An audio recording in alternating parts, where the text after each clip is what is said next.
What is up, my peeps? Joshua Smith here with another GSD interview, where every single week we interview top badasses that are out there just dominating their space. They're out there choosing to do big things in this world. So today I've got a good friend of mine on the show, you guys. He's a repeat guest. He's been on the show a couple times. Very, very interesting guy. Very successful entrepreneur. Very successful in the online marketing space, coaching, consulting space. But he's also my personal really health and fitness mentor. I mean, this guy is just brilliant with so much knowledge on health and fitness. So today I'm really excited and honored to have my friend Campbell on the show. Welcome to the show, my friend. Josh, what's up, brother, man? You make me blush. Thank you, man. It's an honor to be your guru, man. That's all I can tell you. But I'm super stoked, excited to be here, and ready to rock and roll and talk about the book. Yeah, and I love having you on because I there's no way, dude, that I could have the success that I've had in my businesses, my relationships, my kids, whatever, if it wasn't for my health and my energy levels. And you've been a huge part of that. And, you know, on the show here, I'm always getting asked, Josh, what are you doing? What are you eating? And I'm like, well, shit, let me just bring on the guy that I go to and ask all these questions, right? So, and then you also just wrote a book, man, right? So tell us about the book. What inspired you to write the book, and what is the book about? Sure. So thanks again. I appreciate it. So the book is, it actually is literally on the market now for technically 9 days, launched on Friday, the 13th of November. It is called The Definitive Testosterone Replacement Therapy Manual, with MAN capital for men. And then how to optimize, or how to use testosterone to optimize your health for lifelong health and happiness. That's kind of essentially the book. That's the subtitle. But I wrote the book because I've been a patient of various doctors. My current doctor, I'm a current patient of Dr. Brett Osborne, who you know from SOAR, who's a very good friend of mine. But I've been working with a couple different doctors, actually 3, over the last 15 years. So my story at 29 years old, you know, I was an ex-basketball player, played pretty high level overseas for half a year, and then I played in competitional levels in my mid-20s out here in Southern California. I just started getting like low energy. I was like literally like 1 month out from turning 30, and I didn't know what was the matter with me. So I went and saw a doctor. I was blessed that I had some good friends out here that were pretty connected. Now this is back, let me see, I'll be 45 in February. So this is literally like in the end of the 90s. I think it was 99 or 2000, right around then. And thankfully I ran into a guy who recommended me to this other guy who said, you know what, let's test your blood testosterone levels. And because they didn't know why a guy who's in such normal, great shape and everything was just completely run down. Well, they tested my levels, and I literally had like 240 or 246 or something like that. I don't even remember. Somewhere in my charts, I've got them back there. But I was like, well, what the hell does that mean, you know? And the doctor that I was working with, who's a great guy, by the way, explained to me, he's like, well, listen, you have, you know, the testosterone levels of an 85-year-old man, you know, there's things we can do about it. And so I was like, you know, I was kind of reluctant. I was like, well, what do you mean? And so he got me into it. Now, as a guy in my 20s who was a competitive athlete and all that stuff, you know, I knew all about like supplements and over-the-counter stuff and muscle magazines and all the stuff that you'd read about. But I had never in my life ever gone down the route of like considering using testosterone or, you know, other anabolic steroids or stuff that, you know, guys hear about on the internet or read about in magazines or whatever. And so speaking to this doctor who was Harvard educated and very, very intelligent, you know, he explained to me that it was very easy to optimize your hormones, you know, with a clinical dosage of testosterone administered, you know, weekly, twice weekly, whatever, depending on the different esters. So long story short, I started using testosterone, again, under the care of a doctor. And within literally 3 months or less, I was like back to my, holy shit, I feel like I'm 19, 20 years old again. I have awesome energy, great strength in the gym, you know, everything's improved, okay? And subsequently, over the last 15 years, I've never come off because the feelings that you get on testosterone versus not being on testosterone, to me, are just not worth the trade-off. Now, testosterone is, as you know, a weird, stigmatized, demonized subject in the world because, unfortunately, in the performance enhancement realm, amongst professional athletes, amongst wrestlers, bodybuilders, all of these guys, it's not legal in the United States to use testosterone and various other agents unless you have a prescription from a doctor. So it's kind of a weird, you know, nebulous situation to start talking about testosterone amongst like professional entrepreneurs, white collar people, because of that stigma that's attached to it. The reason I wrote the book is because I felt like there's been some books written by doctors, incredibly well-written books, but too scientific for the average, Joe public to read and understand and apply to his life. And so I wrote the book saying, look, this is easy to do, guys. Okay. And, you can take the applications in this book and also understand the science the way I laid it out. And we can talk about the book in a second in more depth, but the book was literally written for every guy to be able to like pick up a book, read it, and say, oh my God, I probably should consider that I might have low testosterone myself, and I can give this to my doctor, or I can read it and educate myself and go to my doctor with the information.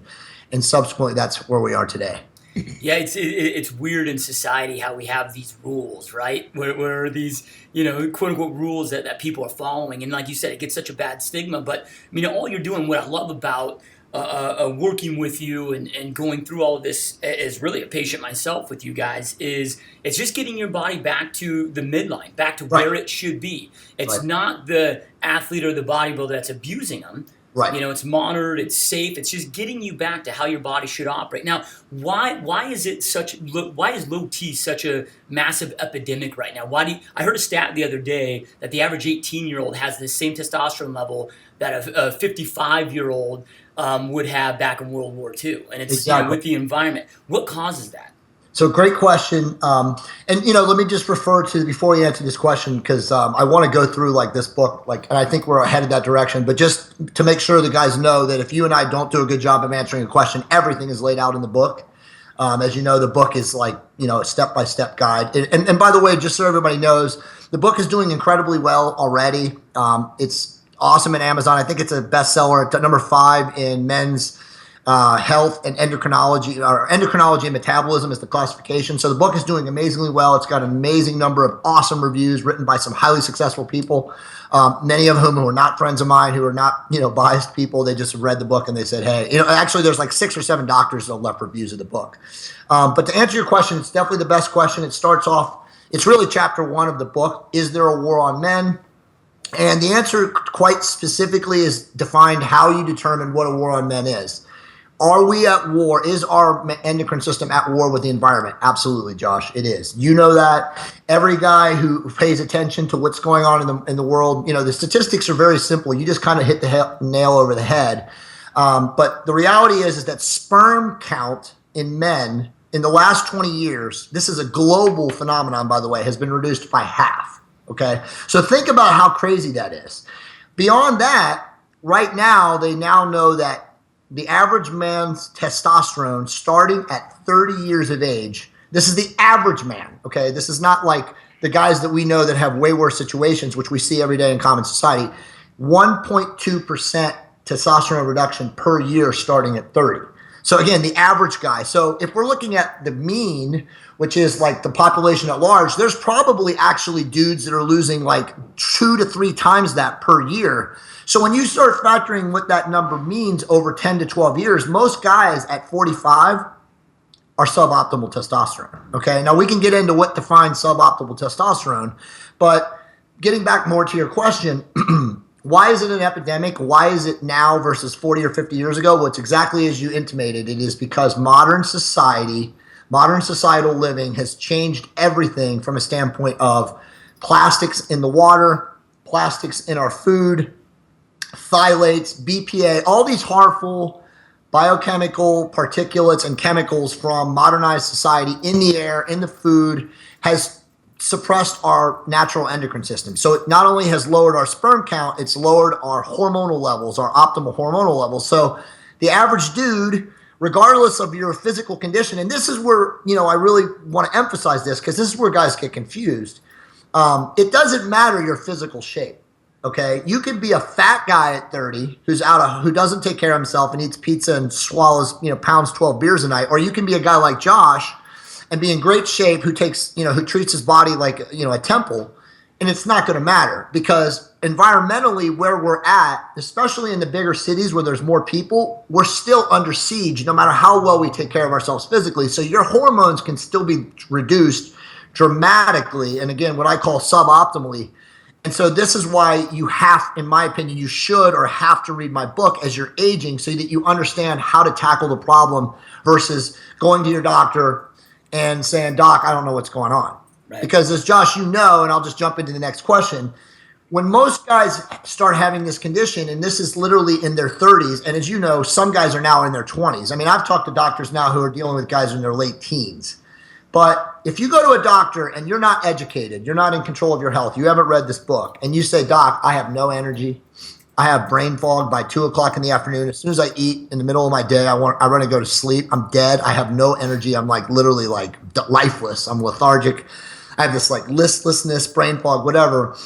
What are they going to do? They're not even going to, again, this isn't every doctor, but this is the average doctor. They're going to script you an SSRI inhibitor, which is a mood elevating medication. There's numerous ones. I won't get into any of them.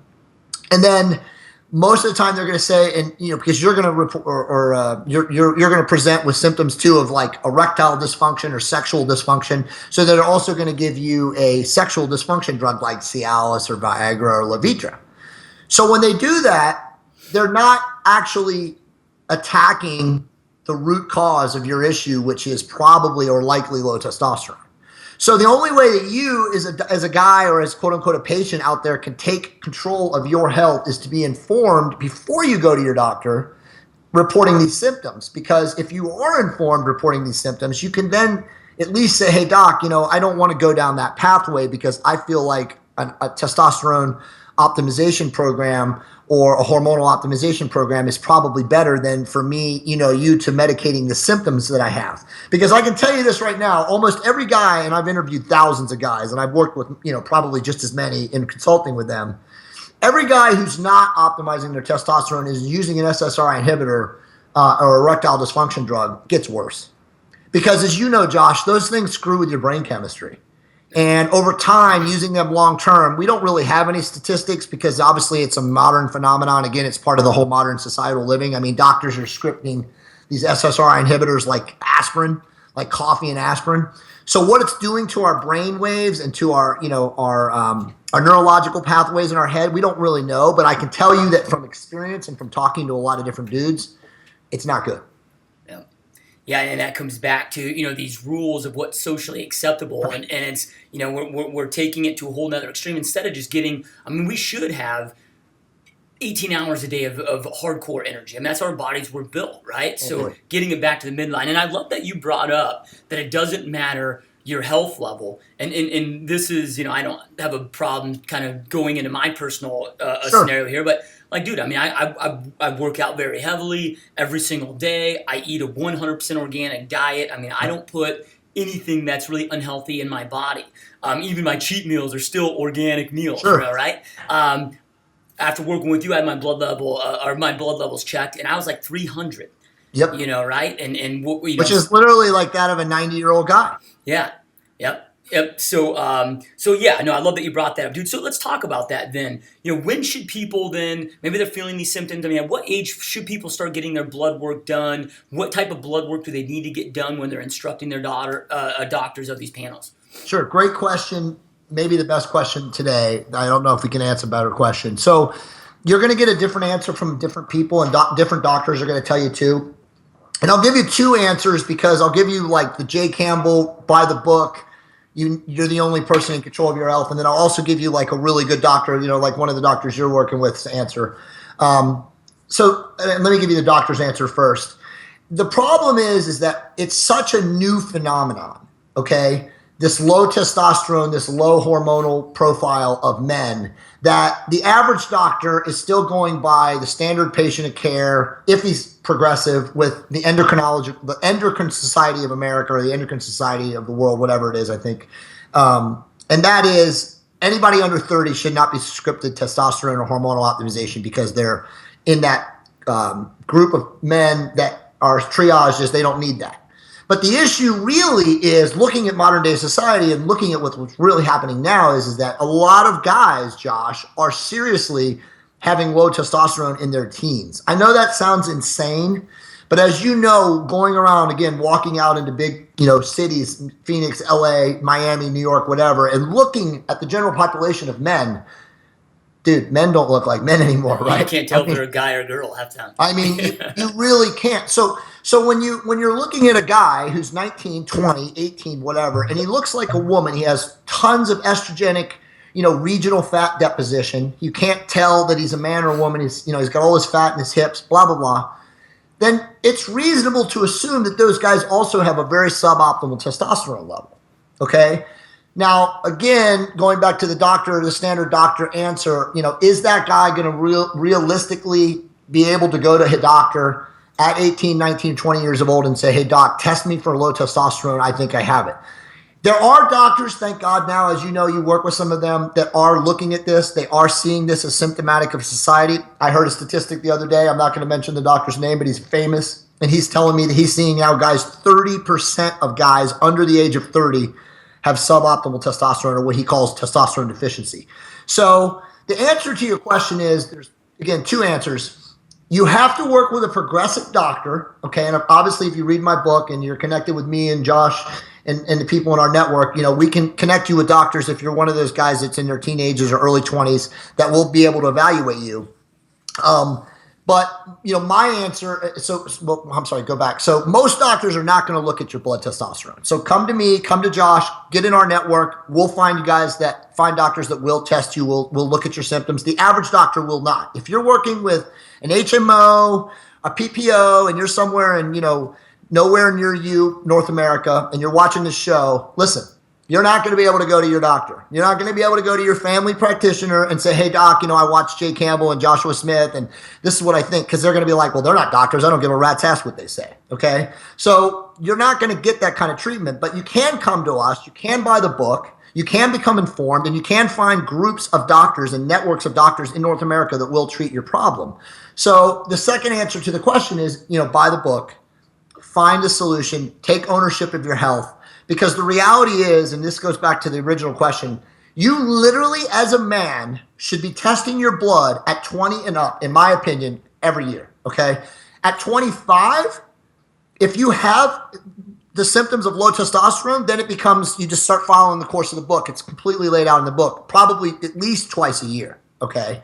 Because this is, as you know, Josh, this is something that can literally come in like 90-day period. Let's say you get hurt. Let's say you're in great shape physically and you get hurt and you can't train for whatever reason. And, this is the kind of stuff that happens in life all the time. And your diet goes to the wayside a little bit and you live in a large city. It's pretty fast how fast your hormones can be suppressed and how quickly, life can get in the way and how quickly you can become, suboptimal testosterone wise. So the answer to the question is there's only one person that can take control of your health, and that's you. Okay.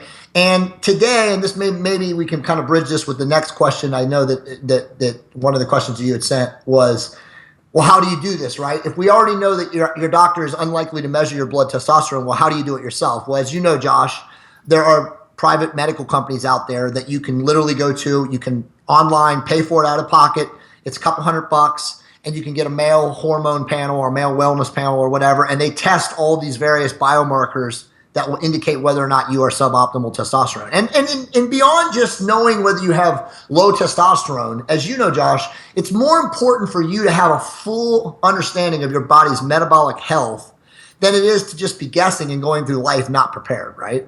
Yep. Yeah, and it's preventative is the key. And there's so many there's 68,000 Americans that die every single year from heart disease, right?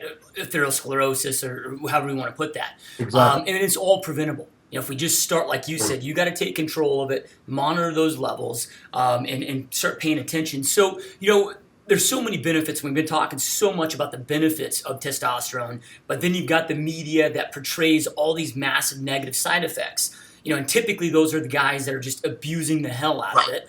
But the negative effects maybe on the heart or changing your mindset, roid rate, whatever it may be. Dude, let's kind of get into maybe some of those what should people be concerned with if they're thinking about going this route? Right. So it's a great question. So obviously if we look at it from like the last 20 to 25 years, and testosterone really did start about 20 to 25 years ago from a medicinal standpoint. There are a lot of anti-aging doctors. There's like Cenogenics. There's also exotic clinics in some of the bigger cities who've had doctors that have been working with, in that time period, affluent, wealthy, elite folks that can afford this, because at that point in time, it was more fringe science. And in a lot of ways, it's still fringe science, unfortunately, because as you're aware, Josh, you can't just go in as a man at 40 years of age to any doctor in North America and expect to get good treatment for hormonal optimization. It's not going to happen. We're not there yet. We're on the pathway to that. And I think, pontificate on where I think this goes, later in this interview. But it's sad because the stigmata of using this stuff from the performance enhancement community, the professional athletic communities, obviously the bodybuilding communities, and of course we can talk about Lance Armstrong. I mean, all the sports world has had incidences of doping, abusing, whatever, quote unquote. And then what does the media associate with? They associate with cheating. Okay, so I don't want to go too far off on a side topic because this is a whole nother subject, but the truth about sports and athletics in general is that cheating has been going on since the dawn of time. Since the first Greek Olympics occurred, way back, 1,000 years ago or whatever, there were guys eating bull testicles if they thought they could get an advantage at the win, right? So the truth is that our media has demonized it, has stigmatized this, but the real truth is they shouldn't have. It's like everything else in the world, how they demonize things and make things all hyperbole and propaganda. Guys at the elite levels of sports are always going to do something to get an edge, whether that's take a PED, a performance enhancing drug, whether that's to get Lasix, whether that's to have like something implanted in their leg that makes them faster. I mean, there's a million things we could go in different directions regarding performance enhancement and getting the edge. But the truth is that using these things, again, testosterone, other agents to control estrogen, which we'll get into, if you do these right therapeutically in clinical dosages, the risks to your body in the other stuff, which has become so mainstream and blown out of proportion, which is, again, as you said, aortic issues, heart disease, sclerotic or thrombotic incidents, heart attacks, whatever.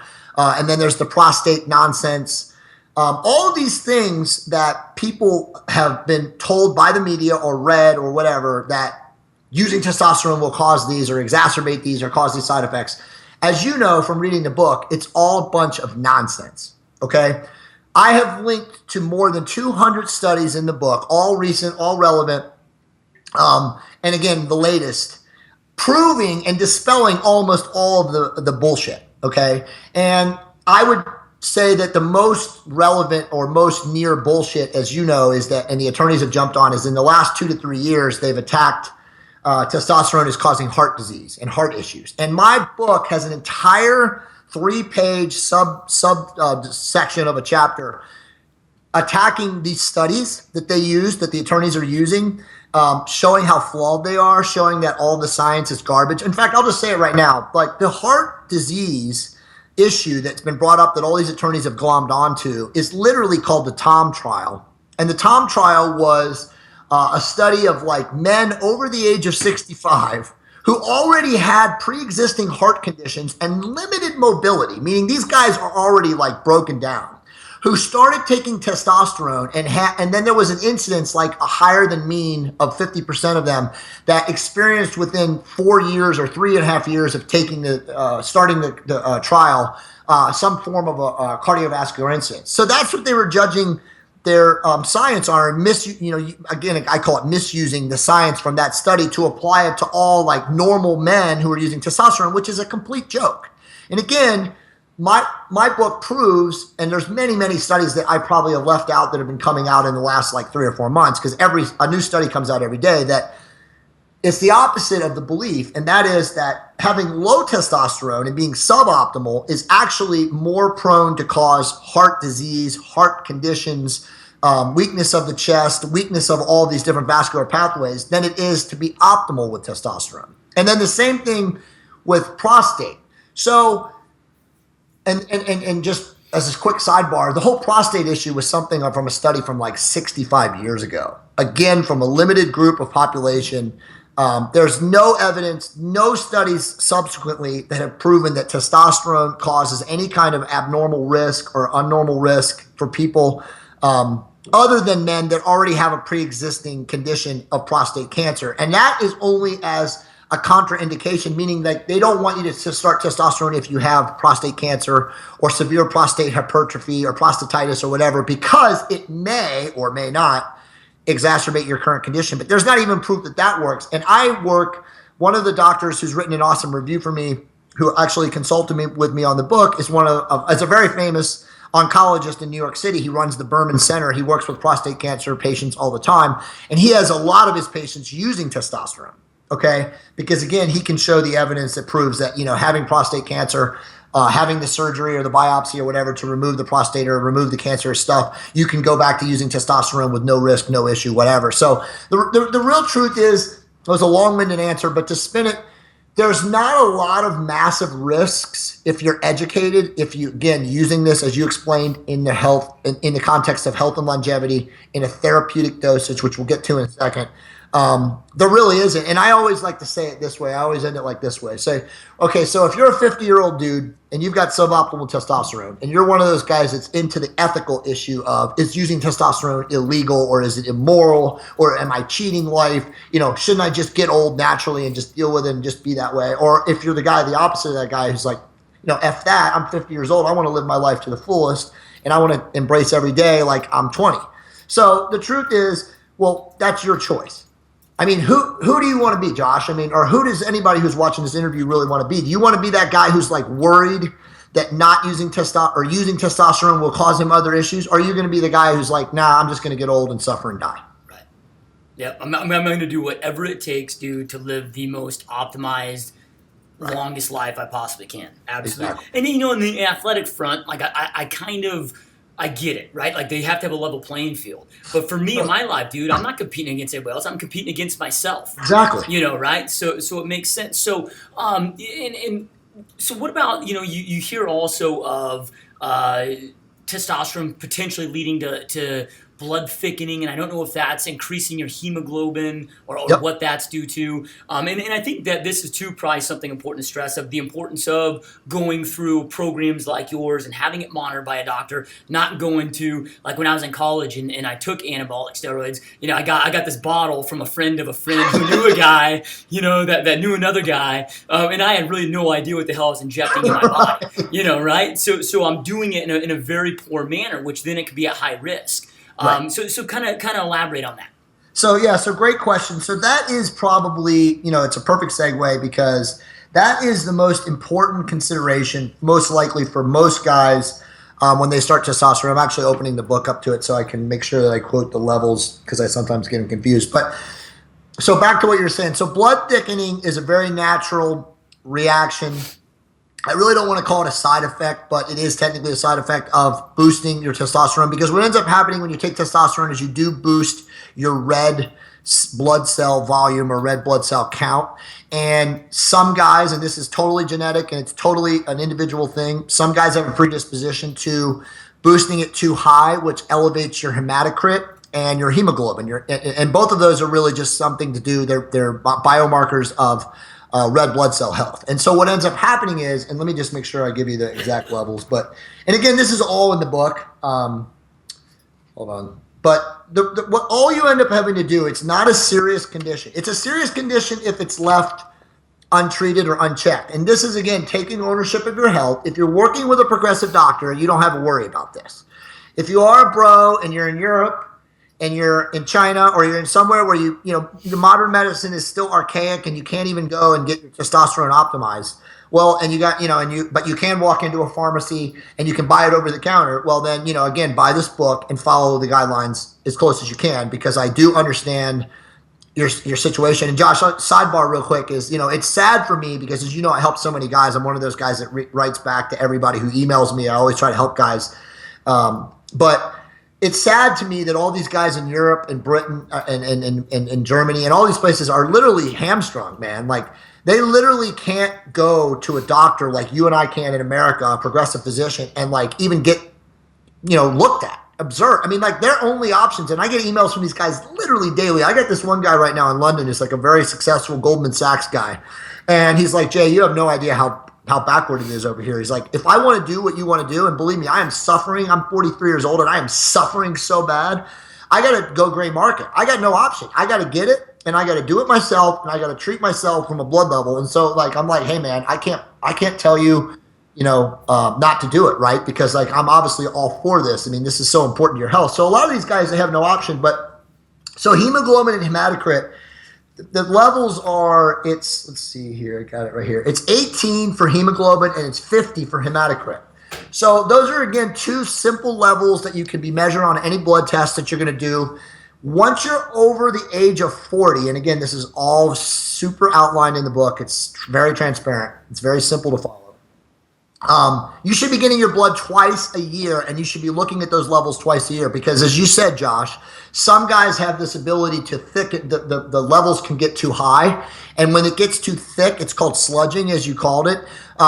It's a very simple solution. You literally give blood. You go to your Red Cross, you're phlebotomized. Now, myself, I've never actually, I do it, but I've never actually had to give blood because my levels went too high. Now, this is just my pet theory, and I also talk about this in the book, but the more cardiovascularly efficient you are, meaning like the better shape you are, the lower body fat you possess, and the more aerobic activity that you do, getting your heart rate to certain levels, that, by and large, and again, this is just logical deductive reasoning, will also improve your vascular networks so that your blood is much more efficiently dealt with and excreted out, and your respiration exchange, the red blood cell counts won't get too high. So, and I'm a perfect example of that. I've never had to be phlebotomized in my almost 15 and a half years on TRT.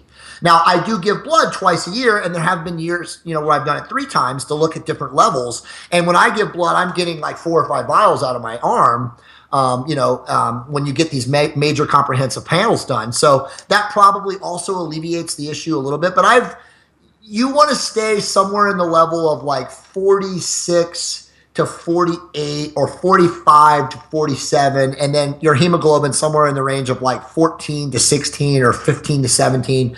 But 18 and 50 are the numbers where if you're at, you should be donating blood. Now, I've talked to doctors, and doctors, some doctors are not as conservative as that, and they'll be like, oh no, 51 or 52 is okay if the guy's 60 years old. But again, working with a progressive doctor, you're not going to have to worry about those issues.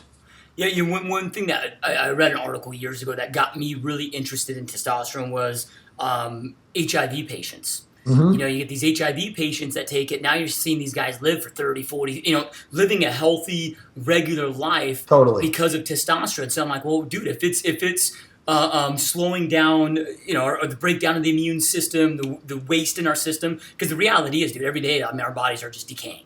Yes. Right? So then that's what really intrigued me. I mean, what are some of those benefits that allow that in HIV patients that also would, carry over to anybody that's trying to optimize their body? Yeah, so that's a great question. So, as you know, and you know him now through the Cognoscente, but Nelson Virgil, who's a very, very close personal friend of mine, who really wrote probably the true authoritative book on testosterone replacement therapy. And I recommend all the guys, in addition to buying my book, get that book too. It's not as organized as mine. It's a little bit more scientific. It's an amazing book, though. If you're into like really understanding all this, it should be something that you put on your bookshelf and you should read. But he's lived with HIV for 35 years. Okay, and when he was literally searching out solutions to survive, he was 19 years old. And at that point in time, he's, I think, 56 or 55 now, and he looks amazing. I mean, he's, again, more proof of what testosterone can do for you. But the truth is like he was in a life or death situation. Like he couldn't go to a doctor at that time with science and our understanding of HIV and all that other stuff and get any kind of help. So he researched all this and found all this stuff out himself. And so, I mean, again, I give him a lot of credit in the book. He's a pioneer in this, and he's one of those guys. It's like I always say, like on the shoulders of giants, we walk off of and step off of. And I clearly have taken a lot of the stuff that I learned from him and put it in my book and push this agenda, outward. So again, all credit to Nelson. He's an amazing dude, one of the most amazing dudes I've ever met. But to answer your question, I mean, there's so many things that testosterone gives you. Okay, obviously we know that. From the media and the demonization that, using testosterone, you can get, a better physique. It can improve your aesthetics. But this is what I always like to say about this. In the context of what, myself, Nelson, other people like me are advocating, we're not advocating super physiologic dosages of testosterone. Okay. We are advocating a replacement dosage of your body's natural production, which, as we know, succeeds and gets worse and worse now with environmental issues, by, like you said, daily. But when you're taking a replacement dosage, you still want to be above the midline. So it's what I call it is optimization, right? You want to be somewhere where you feel great. The number one goal of testosterone replacement therapy is life optimization, happiness. Do you wake up in the morning and be like, yeah, I feel amazing. I am ready to tackle my day, regardless of whether you're a ditch digger, a home seller, whatever. Do you feel like, yes, man, I am taking on my day? That is what you should feel like if you're optimized. And what does optimized mean? It means that you're balanced, okay? It means that your testosterone is like in a mid to high range. It stays there over the course of a 7-day period, depending on your delivery system, and we can talk about that in a second. And then you're balanced, meaning your estrogen is not too high and it's not too low, okay? So it's like, wow, I feel great. At 2 o'clock, I have the same energy I had at 6:30 after 2 cups of coffee or a cup of coffee, right? And it just stays the same throughout the day. At the same rate, you're in the gym at 6 o'clock at night or at 6 a.m. and you feel amazing. You have energy, you have endurance, you have stamina, you have explosive movement power, whatever. All of those things are, given by testosterone. And that's what the media understands them. But the real truth, and this is what most guys don't understand, is that the number one side effect of not having suboptimal testosterone is having brain fog.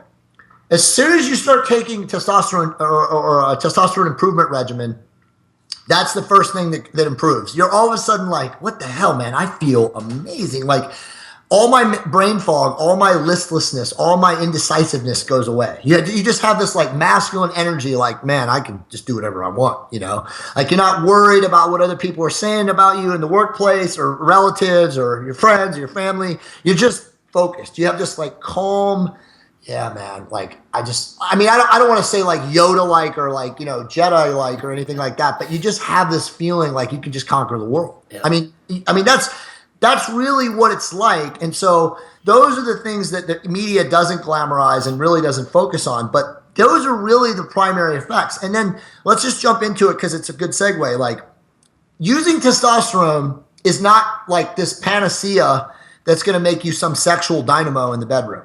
Okay. Now it will improve your performance. It will strengthen, again, all written about in the book. It will strengthen your erections. If you've used Cialis or you've used Viagra, it's not going to make you have an erection like those things will do in the short term, because again, those are nitrogen oxide stimulators and they firm the muscle where, their target receptors are. But the reality is that there is an improvement sexually. Okay, you will definitely be able to last longer. You will definitely be able to get harder. I mean, I know a lot of guys who are in their 40s who literally can't get an erection. Yeah. And there's some guys, as you know, Josh, that even taking the erectile dysfunction drugs, it doesn't work either. Now, most of these guys have what is called as obesity,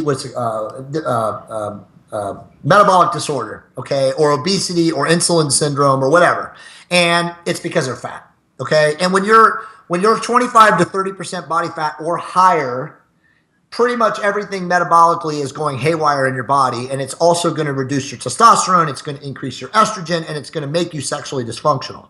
So I always say this, and again, this is one of the questions for sure, but if you're a super fat, obese dude, okay, your first focus and first endeavor should be about, body fat reduction, okay?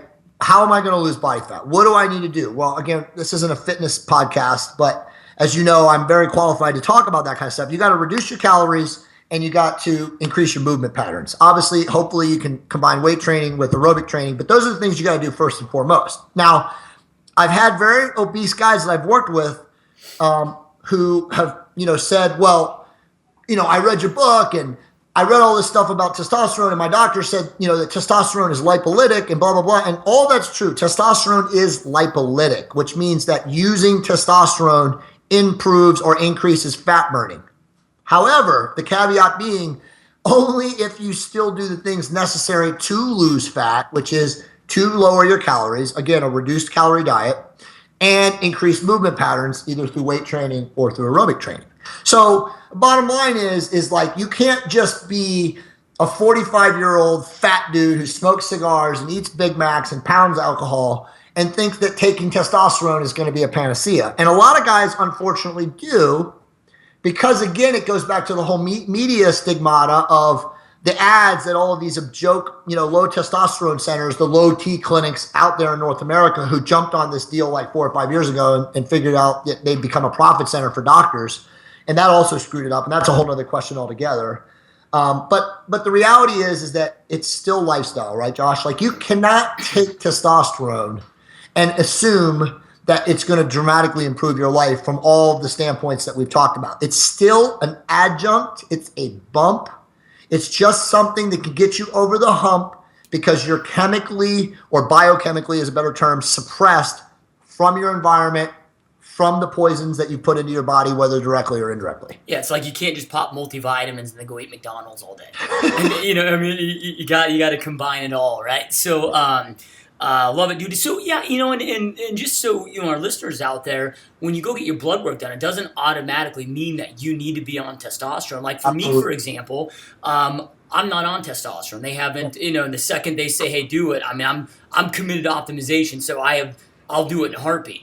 But they put me, my levels were 300. They put me on Clomid, a couple other things, dude, that took my natural level back up to that 1200 mark or whatever it was. So like, what is Clomid, and what is some of that stuff, and what are the benefits of some of that stuff? So let's spend a little bit of time on this, because you are a perfect example of this. So what clomiphene is, or Clomid, it's basically a medication that doctors will script. It's actually, let's take a step back.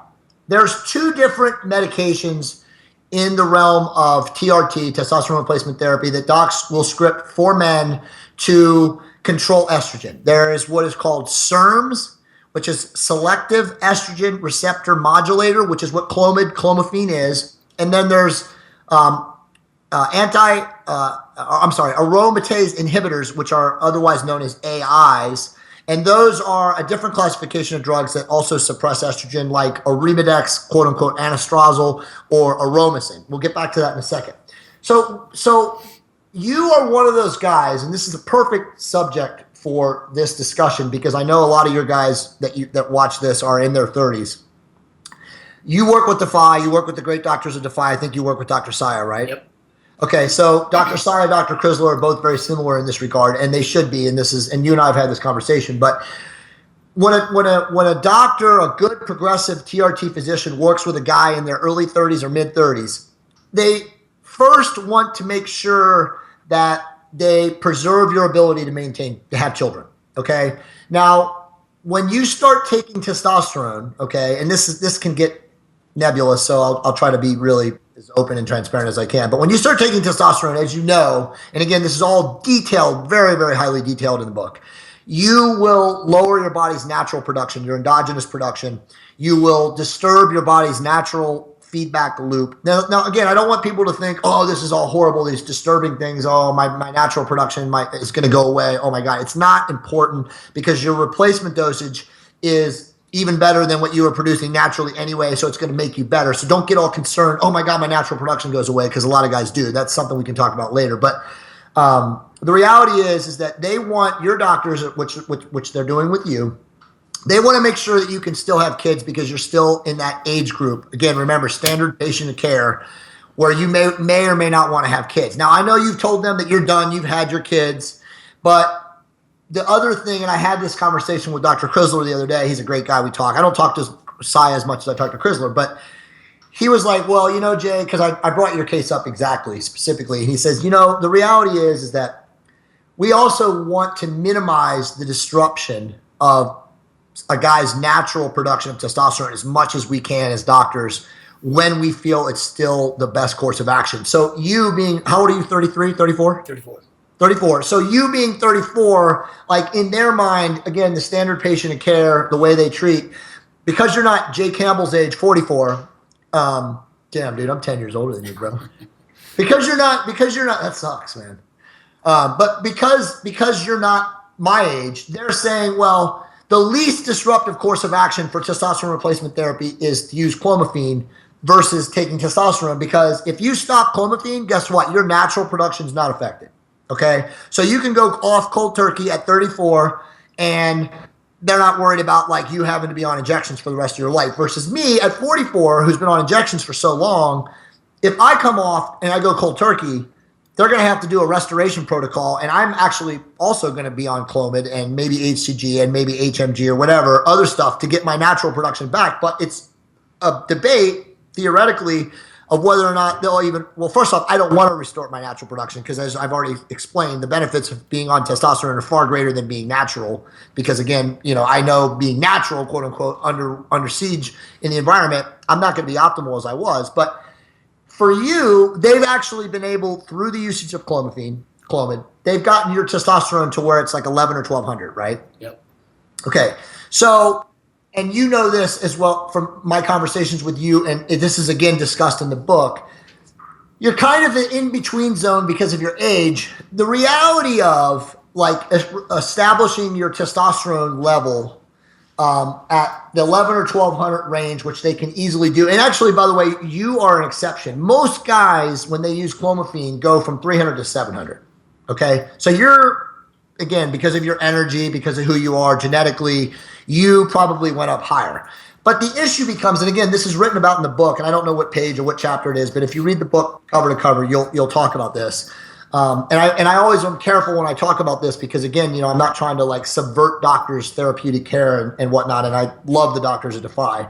But you already know this, like the effect of higher testosterone, quote unquote, levels on paper, even though it's right now on paper you are like optimized, you don't feel the same effects as if you were taking testosterone. Okay, you yes, you have great energy, yes, you're good, but you're like, hey man, I'm not really like feeling stronger in the gym. I don't feel like I have this amazing energy. I don't feel like all the things I've read about in your book or that you and I have talked about, like a guy who would be on injectable testosterone or transdermal testosterone would. And there is some truth to that. And the reason that is, again, discussed in the book is that taking the medications like Clomid or Clomiphene or Arimidex or whatever to elevate your testosterone, your blood testosterone levels, it doesn't have the same effect as injecting the actual bioidentical form of testosterone, because there's stuff going on in the brain, like dopamine, increase of dopamine, and other things that you feel, and I'll say, quote unquote, you feel when you're on replacement testosterone versus on a medication that increases your body's natural production. Does that make sense?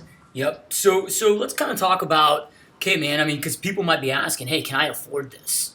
Yep. But it's so much. Like, I mean, I look at all the money I was dropping at GNC on, creatine and all this other crap, dude, that was so ineffective, and it was a hell of a lot more money than Right. this type of treatment that's actually effective. What kind of a average, maybe monthly cost between your blood work and being on the TRT? What are you looking at?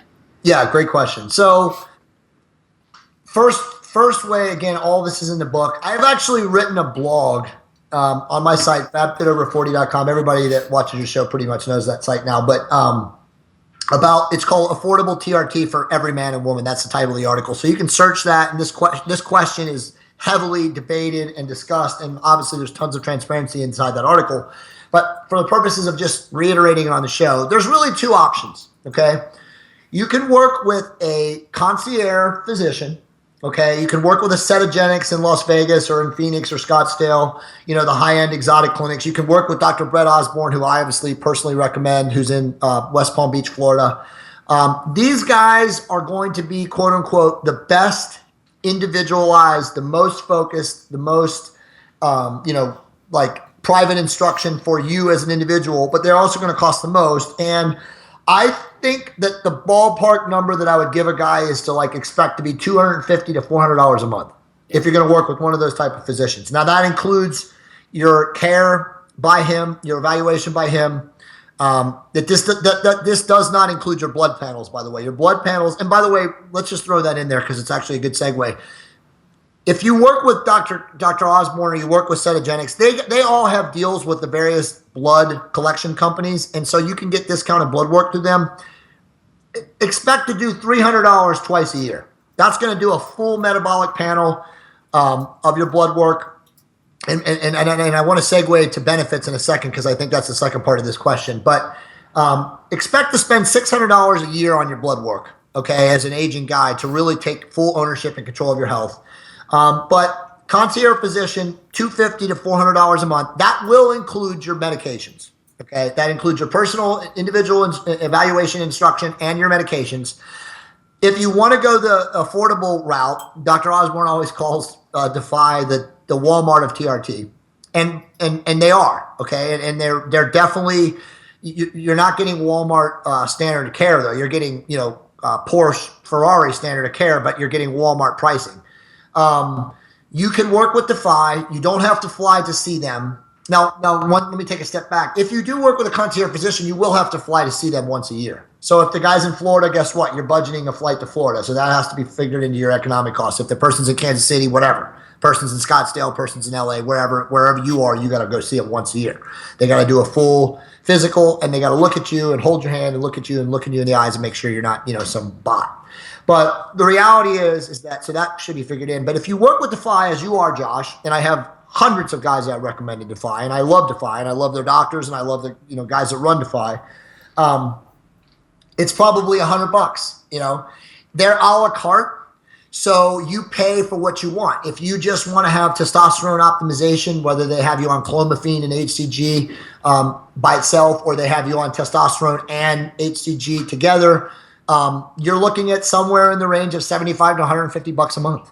That's it, and you pay as you go for evaluations from the docs. So I think, and Josh, correct me if I'm wrong, but they're $199 for the first consult, right? And then after that, I think you pay a consult of like $50 or $45 for another 20 minutes with either a nurse or the doctor again. And then it's just pay as you go, right? Yep. Yeah, very, very inexpensive. I mean, dude, it's less than a car payment. Yeah. Right? And people are like, oh, I got to have this thing. No, this is your vehicle, dude. Invest in your vehicle. Take care of your body. Take care of your vehicle, dude. Totally. So, okay, then let's talk about administering it, man, because a lot of guys are going to get freaked out. They think, oh, crap, like, what's the process, man? I got to do a shot. It's going to be painful. I mean, how quick is it? How easy is it? What is that like? So that's a great question. So first off, there's a lot of delivery systems, okay?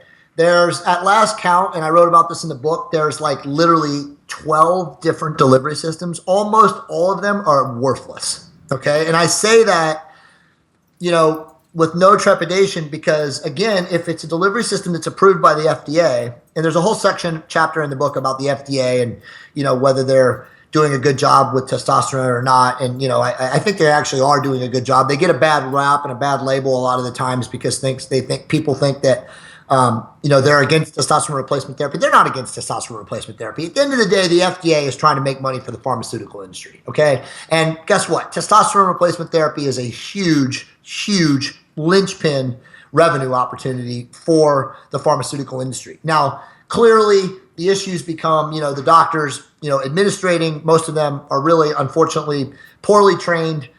They don't have the expertise, the clinical background or the clinical expertise of working with patients and optimizing them, again, balancing them out, making them feel good. A lot of them, do or provide suboptimal treatment. Guys get all screwed up, and then they have this psychological stigmata that, testosterone therapy is bullshit, it doesn't work. And that's something I want to get to maybe later in this, but let's keep talking about the delivery system.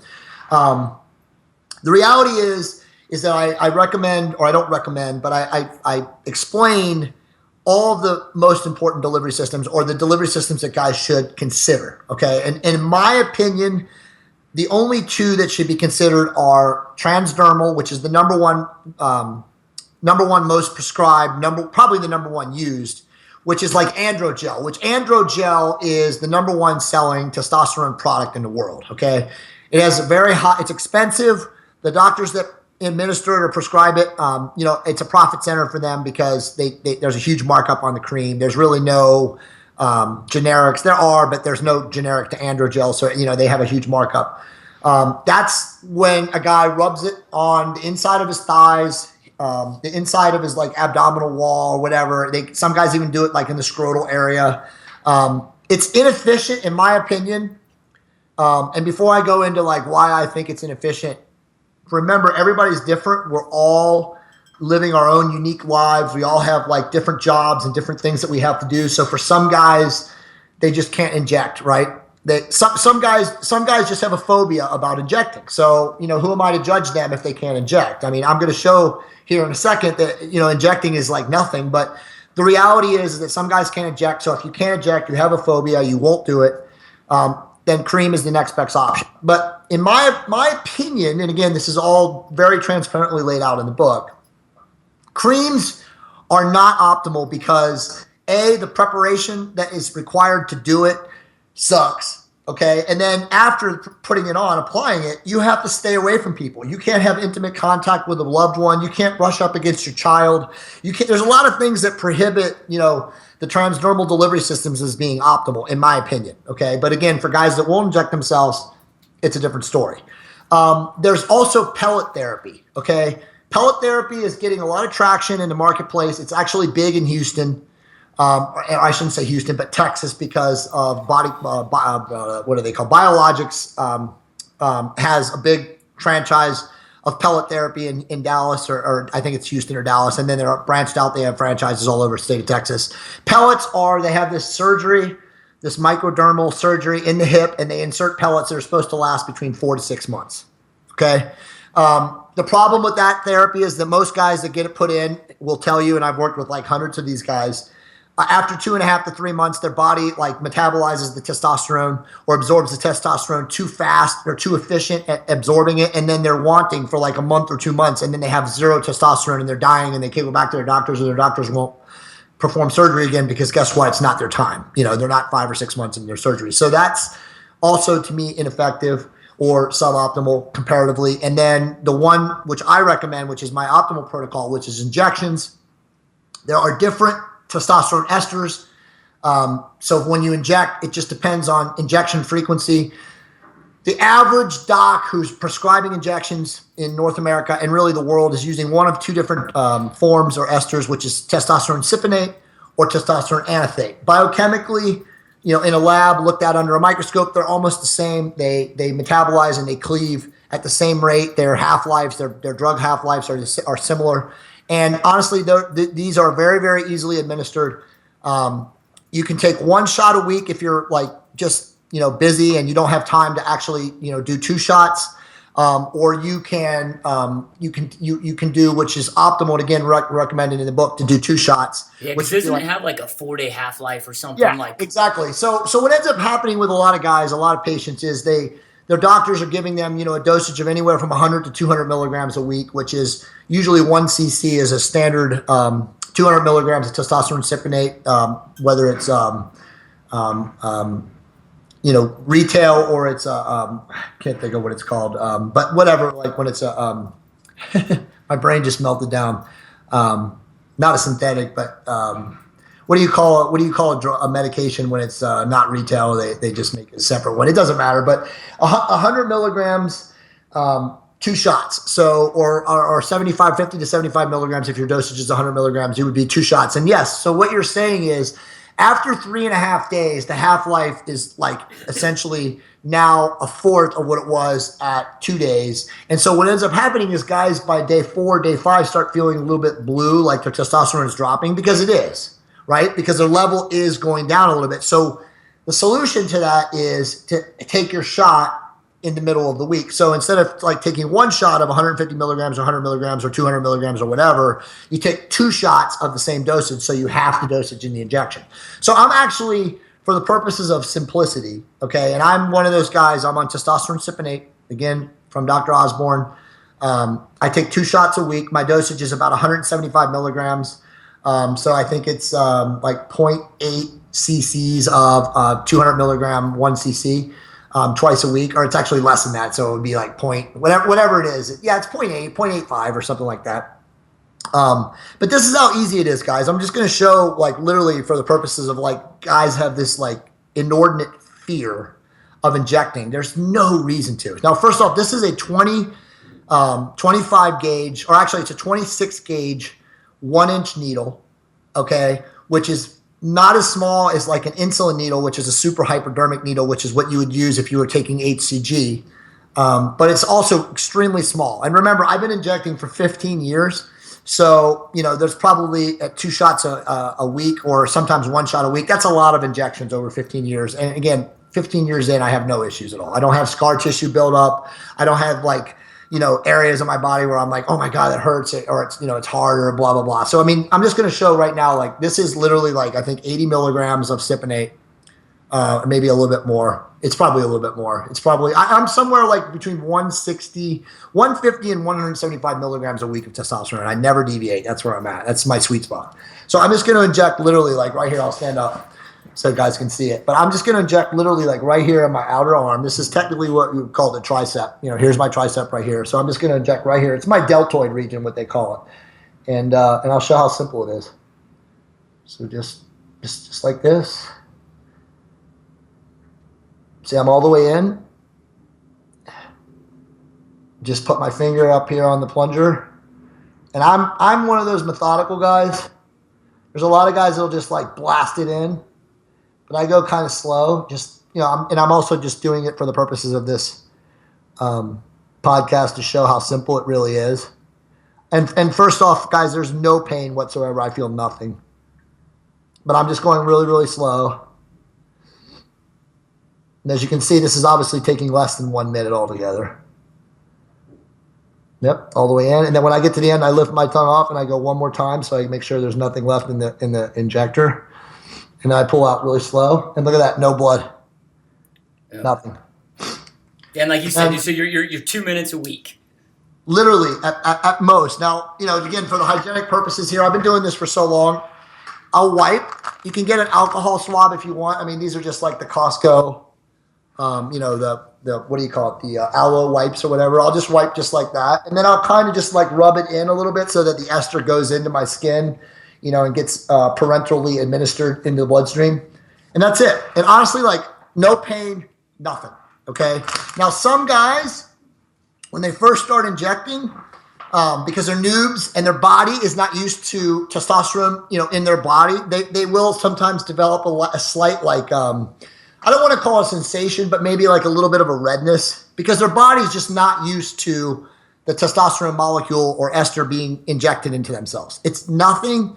It goes away. It's completely transient. You won't even feel it after a couple weeks of doing it. But that's the only thing that guys sometimes notice. Again, totally written about. There's an entire chapter on how to inject in the book, all the proper injection procedures and protocols, what you should do, what happens if you do, mess up. And I mean, you're not going to mess up, but in case you did, like, what's the risks and, how do you fix it? I mean, so everything is covered, but injecting is, again, most recommended.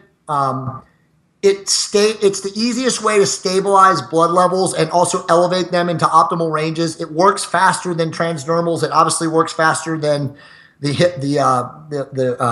injections in the hips or the pellets or whatever. I didn't get into the other delivery systems. There's also a delivery system called Nebido. It's made by a company called Avid, and it is a long-term injection.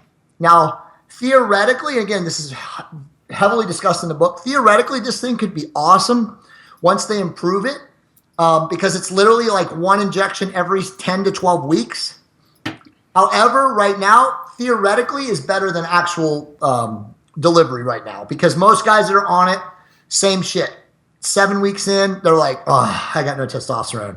Doc, I need you to inject me again. I have no testosterone. I'm feeling weak. I'm feeling low. I'm feeling blue, blah, blah, blah. So again, it's one of those delivery systems that in the lab and on paper, it looks amazing because it's like minimal shots and it keeps blood levels stable for a while. But then in theory, once it gets in a guy's system, and remember, we're all unique biochemically, it doesn't metabolize the way that they want it to. So a lot of guys are feeling blue too early. But I think that long term, that delivery system has a lot of potential. Yeah, and I think it's important to point out, so you're saying you're about 200 milligrams a week.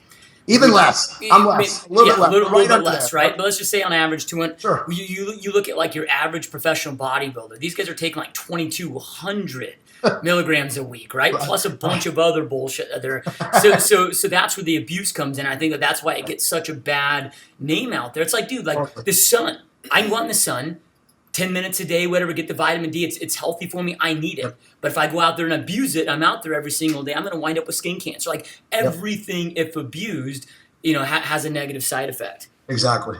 So, Yeah, dude.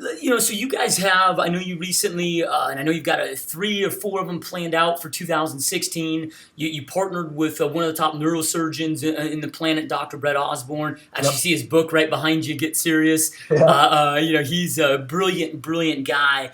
You guys started this program where people can actually come out, see you guys, meet with you, have all this stuff done in person. But you guys have like Navy SEALs there. Like you actually bring people through workouts and diets. Talk about that, dude. Sure. So thanks for bringing that up. So yeah, so SOAR is what it stands for. Is it stands for Serious Optimal Aging Regimen or Anti-Aging Regimen, SOAR, and it's the website. Again, I encourage everybody that's watching this to go there and check it out. But it's SOAR, SOAR forever.com.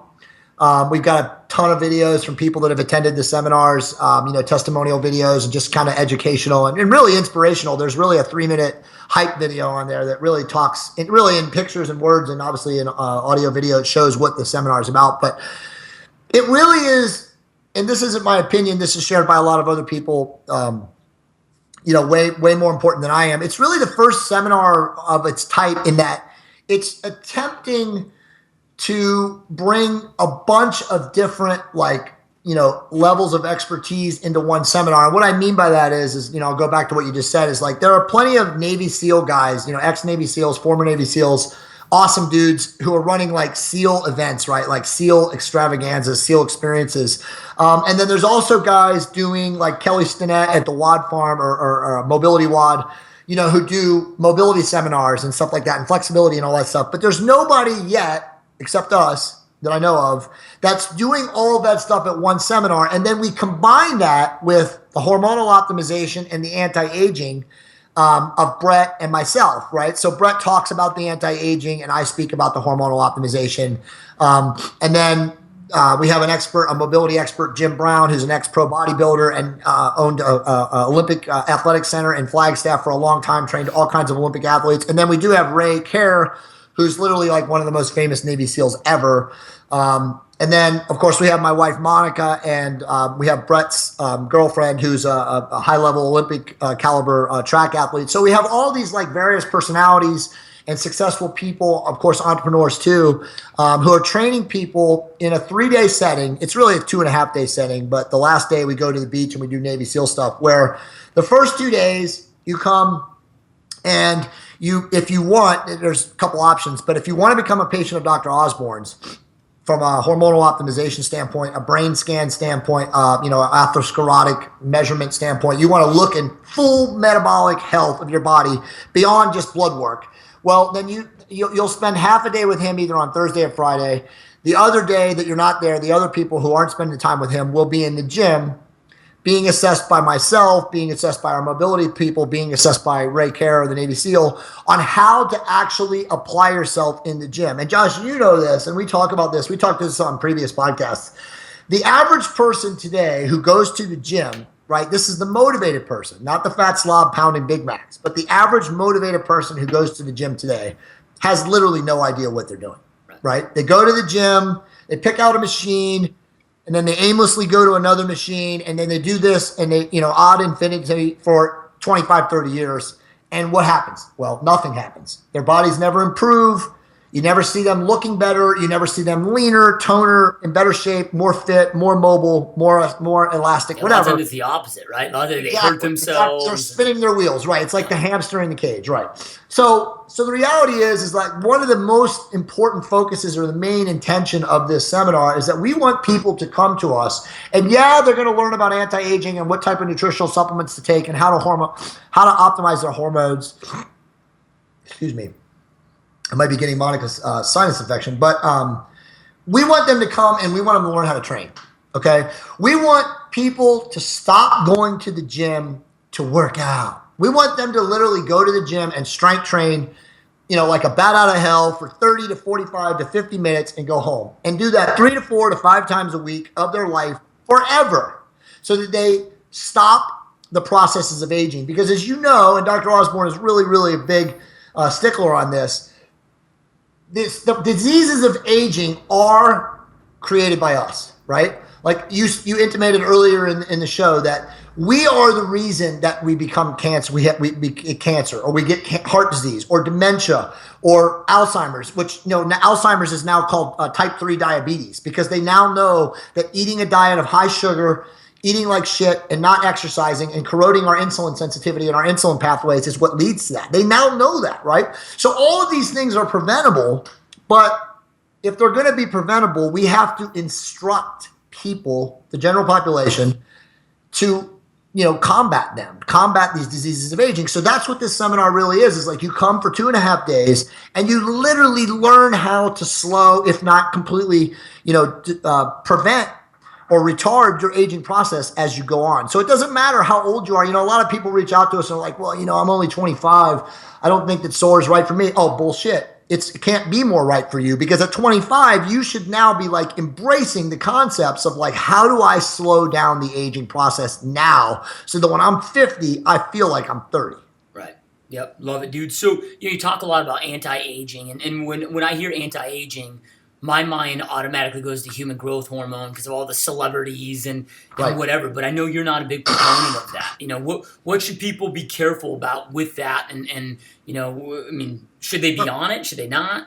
No, great question. I'm torn on growth hormone. Like, I have access to all the studies. I've been on PubMed and Medline, and I honestly, there's nothing that's available from a research standpoint on growth hormone, human growth hormone, HGH, that I have not read. So I'm a little bit selective, and I'm a little bit like despotic, I think is the word, when I start talking about growth hormone, because I've seen the research and the data, and I know that the data says that 6 IUs of growth hormone, and again, when we start talking about growth hormone, we also have to realize that the Chinese have the most amazing and the most massive counterfeit infrastructure ever put forth in society. These guys nowadays are counterfeiting real human high-grade pharmaceutical industry stuff so good and so clear and so amazingly well that even the people that manufacture at the level of the pharmaceutical guys can't tell the difference.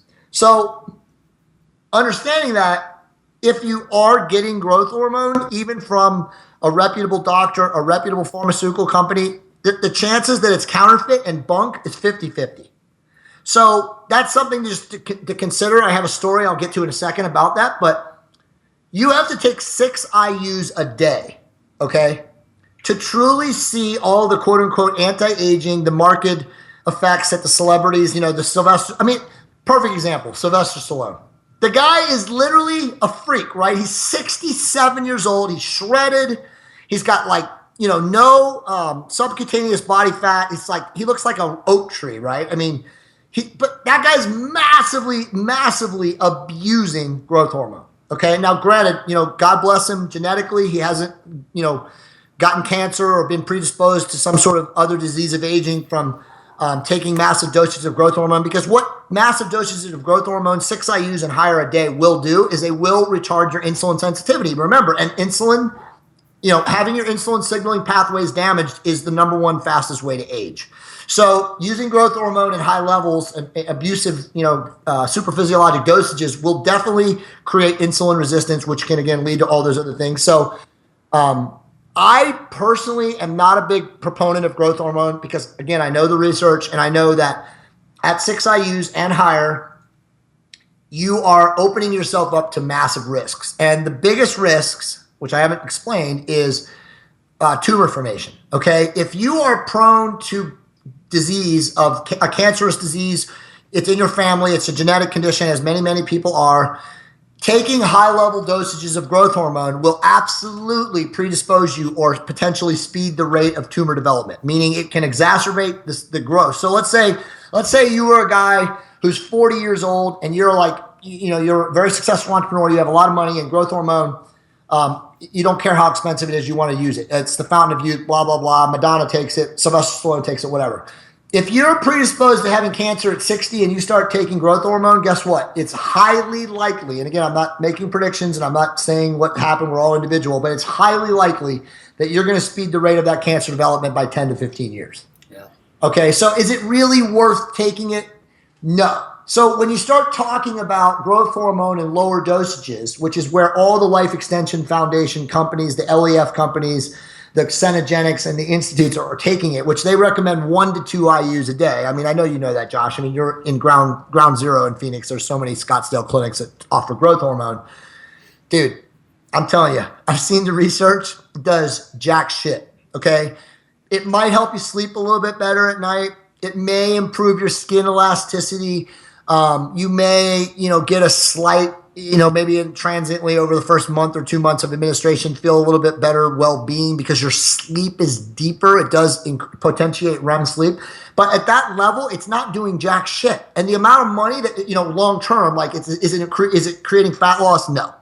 Not like super like noticeable, wow, I'm leaning out stuff. Again, there's something going on at 1 to 2 IUs a day. But in my opinion, knowing the risks that growth hormone produces, knowing that it causes insulin resistance, knowing that it's super expensive, and then adding on to the fact that it's 50% chance that it's fucking fake, it's not worth it. Okay, you can nowadays. So the solution, in my opinion, the trade-off is you can work with a good compounding pharmacy, through your doctor, through one of these anti-aging clinics, concierge physician that can compound the peptides. Okay. Now the peptides, which we're not talking about, which we haven't, I'm bringing them into this discussion right now. Again, there's nothing about peptides or growth hormone in my book because again, the book is totally about testosterone replacement therapy. Dr. Osborne's book, as you know, Get Serious, amazing book, highly recommended. You should read that book and then you should read my book or in verse order, it doesn't matter.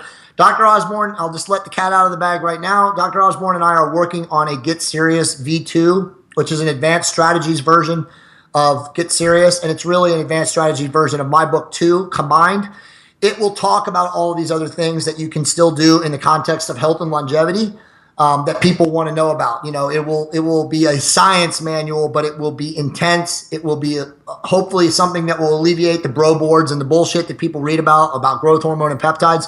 But peptides, just real quick, a quick aside on them, are a good substitute for growth hormone because they do work. They do increase bodies. There's different ones, but some of them increase the body's endogenous production of growth hormone, and some, like growth hormone, create a growth hormone pulse, an exogenous growth hormone pulse that will also give you growth hormone. Now, they're safer because they don't disturb the body's natural production, or they don't disturb the body's natural endocrine system. They don't increase cortisol. They don't increase prolactin and other hormonal pathways that can go haywire when you're taking growth hormone, like in massive dosages. So they're a better solution. They're not as strong, obviously, clinically as growth hormone would be, but you can still get therapeutic effect at, like 1/20th the cost of growth hormone. And you're getting the real shit. And you're absolutely, positively getting it from a compounding pharmacy. If you let's take a step back. You're not buying it from some guy who's selling research chemicals, because then you're still taking the same risk. But if you're buying it from a compounding pharmacy, yes, there is very, very low likelihood that you will get a counterfeit product if you're using one of those. Now, I only recommend one. Now, the the anti-aging clinics, they sell a bunch of them. They sell sermorelin, they sell hexarelin. They all do stuff from a standpoint of they increase growth hormone pulses. The only one that I recommend, and this is the reason I recommend it, is called ipamorelin, IPAMORELIN.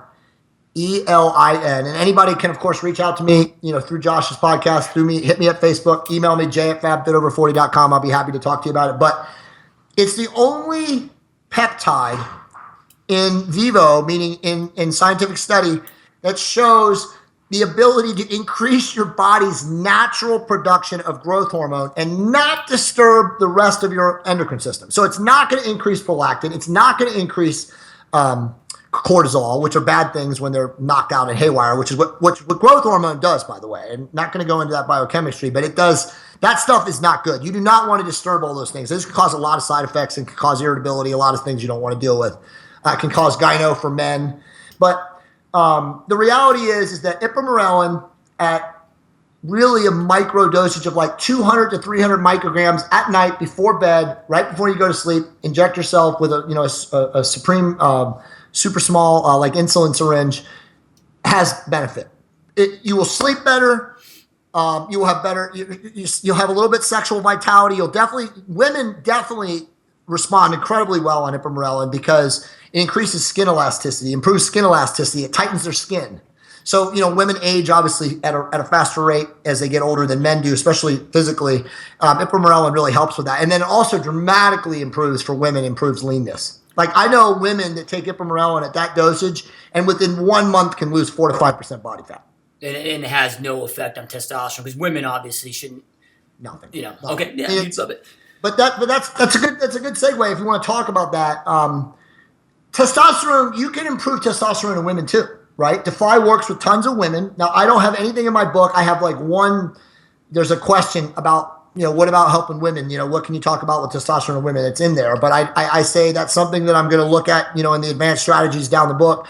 The GSV2 with me and Brett will definitely talk about hormonal optimization with women. There hasn't been enough books written for women. Suzanne Summers is kind of the pioneer in that. And, she's been using growth hormone and she's been talking about anti-aging for women. But testosterone can also be improved in women too, okay?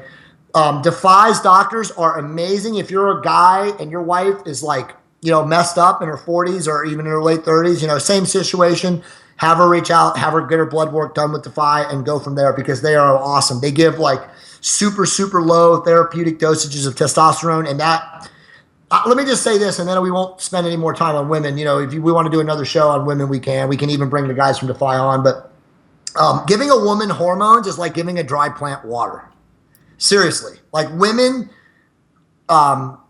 just absorb and optimize a lot faster for whatever reason than dudes do. Dudes are a little bit more intricate endocrinologically and they need a little bit more tinkering, but a very small, very minimal, very therapeutic dosage of testosterone for a woman can do a lot of amazing therapeutic things. Awesome, dude. So, I kind of alluded earlier when I was back in college competing in bodybuilding and I was doing that, kind of the thing was cycling, right? Be on for, 12 weeks and you take 12 weeks off. And I'm guessing that's to get your natural production back. I mean, I know you're cycling's a no-no, dude. Right. Talk about that a little bit. Sure. So, great question. Cycling, if you're a bodybuilder, a pro athlete, a cyclist, an endurance athlete, whatever, is something that is understood because these guys are trying to peak for a certain level of performance or an event or something like that. And so they use these various PEDs, again, performance enhancement drugs to get their body to be optimal at a certain time or sequencing of events or whatever. But cycling in the therapeutic usage of testosterone or in testosterone replacement therapy is completely unacceptable, has no basis in fact or theory or transparency, nothing. There's no point in it because, again, when you decide to use testosterone as a man, okay, and this doesn't apply to women, it's a different story, but when you decide to use testosterone exogenously, regardless of the delivery system, you are going to screw your body's natural, what is called HPTA. It's your hypothalamic testicular axis. It's your biorhythm or your basically your feedback loop in your body, the easiest way to understand it. You're going to disturb it because your body's natural production is going to stop. Okay, because what happens is you start bringing testosterone into your body and your body sees that external testosterone coming in, and it's eventually over time, it slows, if not eliminates, its own natural production because it's, again, a very brilliant organism and it realizes it doesn't need to make any because it's got stuff coming in. So that's when you start taking testosterone, it is a lifelong endeavor, okay, because you obviously are going to be, needing exogenous testosterone forever because your body at some point will eventually shut it down. Now, a couple things about that. This is a perfect question because this is where a lot of guys, remember we kind of segged to this a little bit earlier, but this is where a lot of guys freak out. 45-year-old guy, 50-year-old guy, oh my God, I'm not going to do that shit, Jay, because then my body's natural production is gone and I'm going to have to rely on... You don't have any anyway. I'm going to... Steal my thunder. but the reality... But let's just explain it for guys that are worried and they're, it's an ethical question for them because yes, you're right, that's the answer, but... This is what one guy said to me the other day, and I kind of laughed at it. But this is, on paper, this is brilliant, but it's laughable because once you're on test, you would never ever think like this. But when you're not on test and you're suboptimal, remember you have like the listlessness, you have the indecisiveness, you're wishy-washy, you can't make a decision. Your thought process is, oh my God, but what if I run out of money? What if I lose my job and I can't afford testosterone, or I can't get testosterone, and what am I going to do? You're panicked. And so that's what this guy was like to me. And I was like, bro, first off, you're worrying about things that are beyond your control and that you can't control them anyway. And also right now, this guy had like 140 testosterone. He's like 46 years old. He's like all the symptoms. He's like lifeless. Like he's just like, he's like suicidal almost. And so I was trying to explain to him, I'm like, bro, you feel that way. Those feelings of inadequacy, those indecisive feelings, that worry, that's all because you're suboptimal right now. This concern that you have right now, once you optimize, won't be a concern because you'll be like under the influence of testosterone when you're optimal and you have all these great, side effects of like feeling well, supreme mental cognition and focus and all that stuff. That's not even going to be a concern because you'll be like, you'll figure it out, right? Like great Navy SEAL Ray Carey says, figure it out. Yep. That's what we do in life. When we feel good about our life and we have an obstacle or something's in our path, we figure it out. There's always a solution. So that's what I tell people. So back to that question is, once you start taking testosterone, as I found out, as almost every guy I know who does it, you realize that the feeling of not being on testosterone is not worth going back to, and you're like, well, you create a mindset. It's a perfect thing, the testosterone mindset. I should coin that. The testosterone mindset is, there's no way I could ever feel as shitty as I felt before, pre-TRT or pre-optimal. So that's not even a thought process. That's not a worry for me. Oh shit, I lose my job. I lose my livelihood. I have no money. I can't afford testosterone. When you're on testosterone, you'll figure it out. That's not even an option. But your answer was brilliant. Let me go back to that. The truth is, at 50, you live in a major city, and this probably doesn't apply to a guy living in Montana who's milking cows. But if you live in a major city and you're 50, you got testosterone of a 90-year-old. There is no ifs, ands, or buts. Yes, there's outliers and there's anomalies, but the reality is that you have the testosterone of a guy who's basically barely alive. Okay? So saying to me or to your doctor or to yourself, because that's who you're really ultimately responsible to, that, oh, I don't want to disturb my natural production. Well, you're just an idiot. Yep. You don't have any natural production. So what if you're one of those guys that, you're 25 years old, let's say, and you have low T and you go on it. At that point, would you recommend cycling and then going onto a Clomid? So then, because if they want to, let's say they do plan on having kids, I mean, or should they just start like banking sperm, freezing sperm? I mean, what should they prep for there? That's a question literally in the book. I guess you read the book, didn't you? So it's a great question. It's a great question. And it's so funny, just as a side, like I've given it to so many, celebrities and people like yourself and stuff like that. I always know who actually reads the book and who doesn't, right? Because the statistic is 10% of people who get a book, whether it's free or they buy it, read past the first chapter. Yeah. That's it. That's the statistic, right? So, but obviously you read the book. But it's a great question because at 25, if you are, okay, let me take another step back. If you're 25 and you are literally 180, and there's guys out there, less than that, right? So you are in a bad situation. You're 25, you've got super low T. You already know that the medical system is kind of against you from a standpoint of your age. Your triage is, you don't need testosterone, so you're screwed. So you got to find a doctor that's progressive, that will treat you, Defy Doctor, or somebody who's smart, Dr. Osborne. There are many of them out there. You just have to be very, very proactive with your health to find that guy. So the solutions are two. You can go the route that you're on, right? We know at 25, you're probably wanting to have kids. So taking injection testosterone or transdermal testosterone is probably not the best option because it's a tough answer for me because realistically, you can start testosterone and still have kids and not be taking HCG or not taking Clomid because guess what? I had both of my kids on testosterone, not using HCG, not taking Clomid, and I still got my wife pregnant, ex-wife. So the reality is it still happens, but if you're doing everything, by the book, by the board, doing it right, clinically, right, progressive doctor, your option most likely is they're going to just have you on HCG or Clomid so that you maintain virility of your sperm.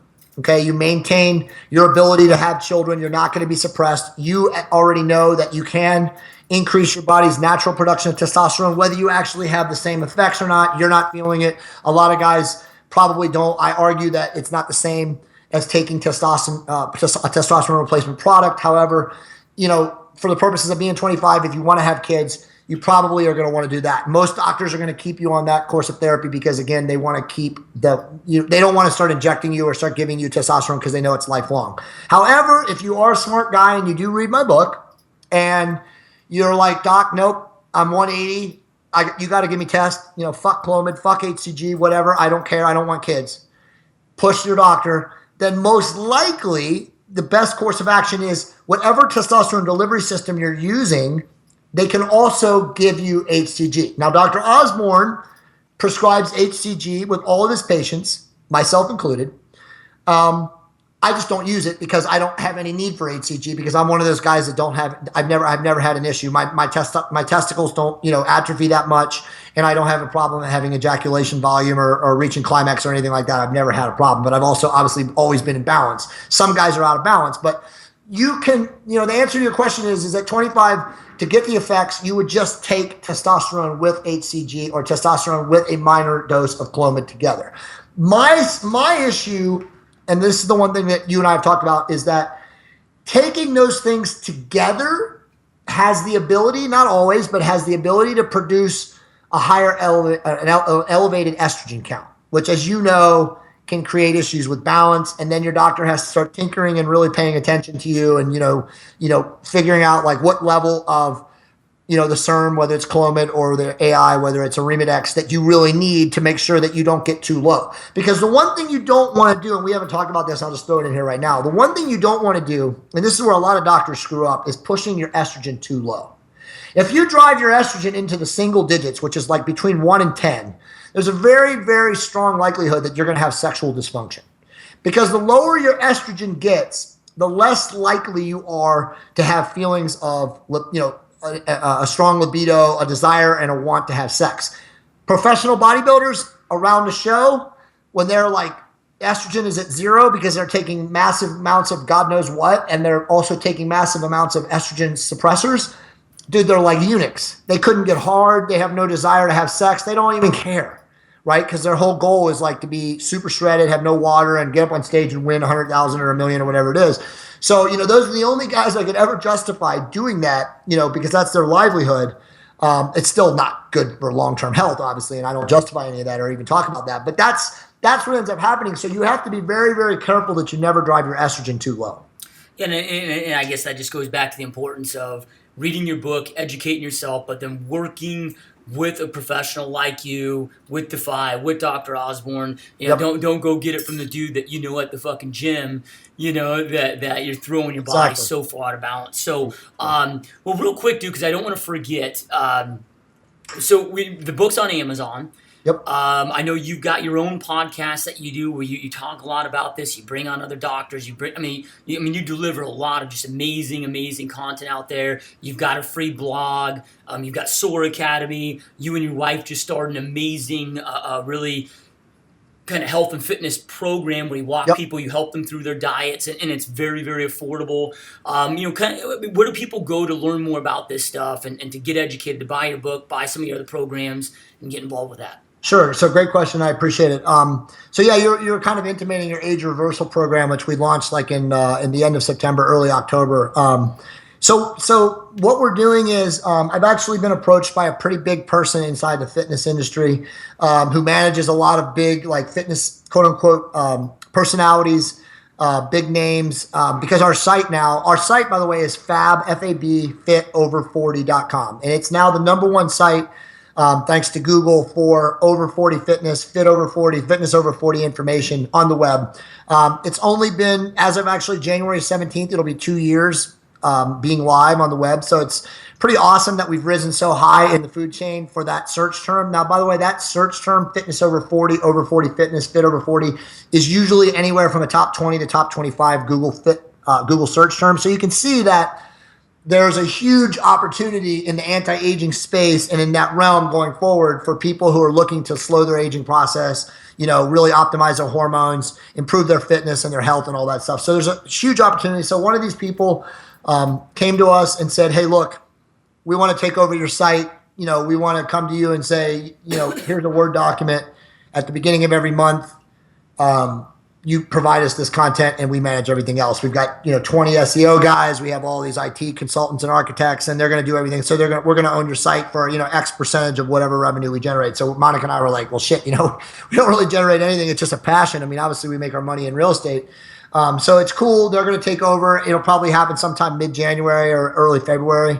So that's awesome. So our site is probably going to blow up. I mean, right now we have really awesome traffic for not really doing much other than writing for the search engines. We have, I think, between 25 and 30,000 unique visitors a month. And then, another probably about 100,000 page views. So what these people running our site and just us just pumping out the content or curating the content will probably, they expect like maybe, 8 to 10 times the traffic fast.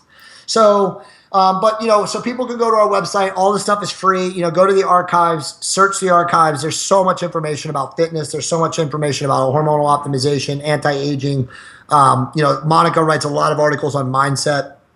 Actually, Monica, I can let people know now, Monica's actually working on a book on mindset. And it's more actually a book on mindset and blending the modern family, like, what women can do today to really take ownership of their realm and their world, especially women that have kids from blended families, which obviously Monica and I share.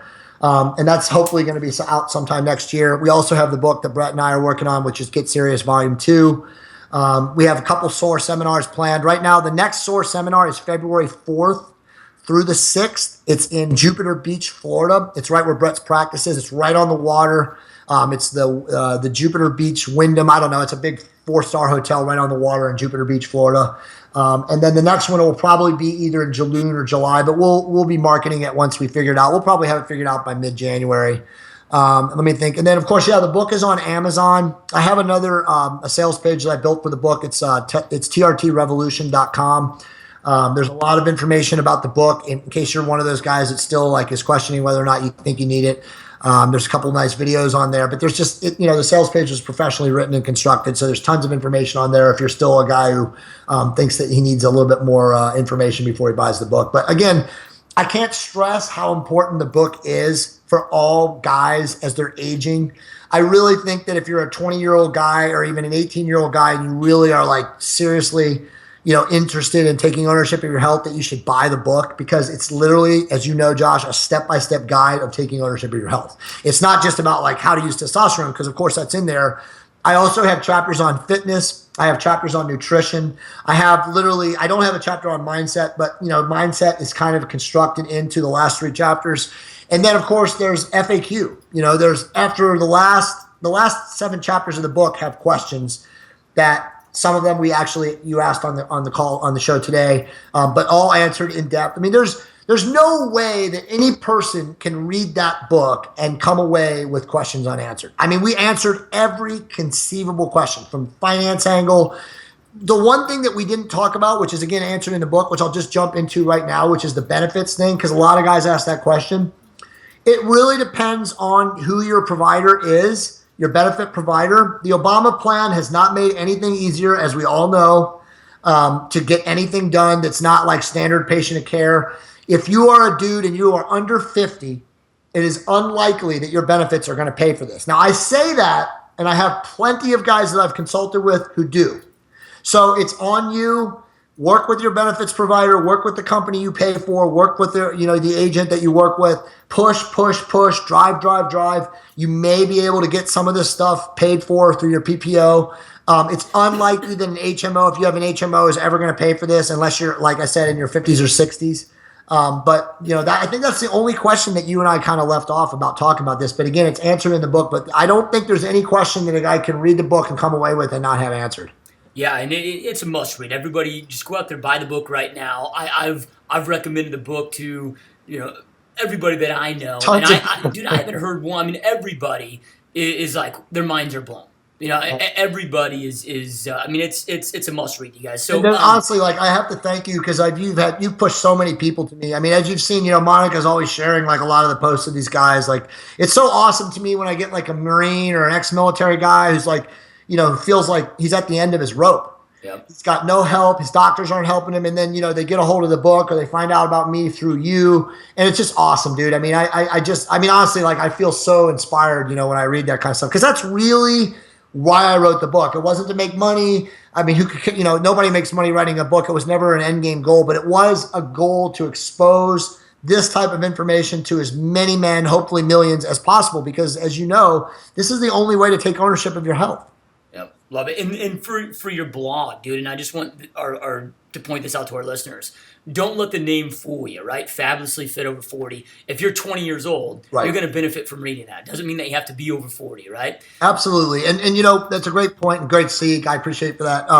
We chose that because when we designed the blog, we wanted somewhere where Google was like highly searching, and that over 40 fitness, that whole realm, as people age, where is it, because we could have chosen over 30 fitness. We could have chosen anything, but that's like a huge Google search term. But yeah, we've actually thought about at times changing the URL, but you can't do that, as you know, with Google, because then, it's such a powerful URL, and then it would be redirecting, and I just don't want to do that. So, but you're right. I mean, you could be a 16-year-old girl and read our site.